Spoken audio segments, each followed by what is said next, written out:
মৰমৰ ছাত্ৰ ছাত্ৰীসকল, আজি আমি আলোচনা কৰিম BA ফাৰ্ষ্ট ছেমিষ্টাৰৰ এছামিছৰ চেপ্টাৰ 1ৰ কিছুমান ইম্পৰ্টেণ্ট কুৱেশ্যন আনচাৰসমূহ, যাতে তোমালোকৰ পৰীক্ষাত সুবিধা হয়।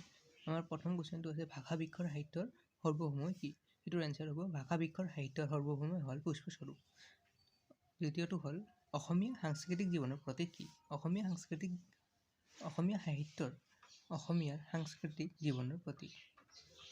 তৃতীয়টো হ'ল অসমীয়া সাহিত্যৰ বুৰঞ্জী কি? এইটোৰ এনচাৰ হ'ল অসমীয়া সাহিত্যৰ বুৰঞ্জীয়েই হ'ল অসমীয়া জাতিৰ সাংস্কৃতিক অধ্যয়নৰ একমাত্ৰ নিৰ্ভৰযোগ্য সমল।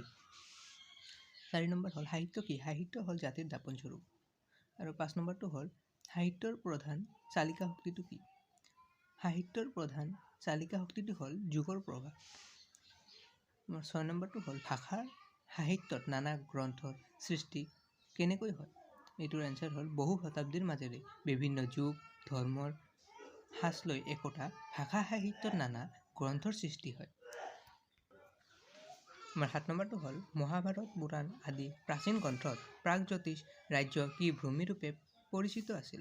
এইটোৰ এনচাৰ হ'ল মহাভাৰত পুৰাণ আদি প্ৰাচীন গ্ৰন্থত প্ৰাগজ্যোতিষ ৰাজ্য কিৰাত ভূমিৰূপে পৰিচিত আছিল। আমাৰ 8 নম্বৰটো হ'ল কোনখন গোষ্ঠীৰ জনজাতিয়ে কিৰাত আখ্যাৰে পুৰণি সংস্কৃতিত সাহিত্যত ভূষিত হৈছিল? এইটোৰ এনচাৰ হ'ব আমাৰ মংগোলীয় গোষ্ঠীৰ বিভিন্ন জনজাতিয়েই কিৰাত আখ্যাৰে পুৰণি সংস্কৃতিত সাহিত্যত ভূষিত হৈছিল। 9 নম্বৰটো আছে আমাৰ কি ভাষাৰ প্ৰভাৱ অসমীয়া ভাষাত দেখা যায়? এইটোৰ এনচাৰ হ'ল তিব্বতময়ী আৰু আষ্টিক ভাষাৰ প্ৰভাৱে অসমীয়া ভাষাত দেখা যায়। 10 নম্বৰটো হ'ল অসমীয়া শব্দাৱলীসমূহ কি ভাষাৰ পৰা আহিছে? অসমীয়া শব্দাৱলীসমূহ বিশেষকৈ নদীৰ নাম, ঠাইৰ নাম, দ্ৰব্যাত্মক শব্দ আৰু ঘৰুৱা বহু শব্দ আৰ্য ভাষাৰ পৰা আহিছে। 11 নম্বৰটো হ'ল অসমীয়া ব্যাকৰণৰ ক্ষেত্ৰত প্ৰয়োগ হোৱা অনাৰ্য ভাষাসমূহ কি?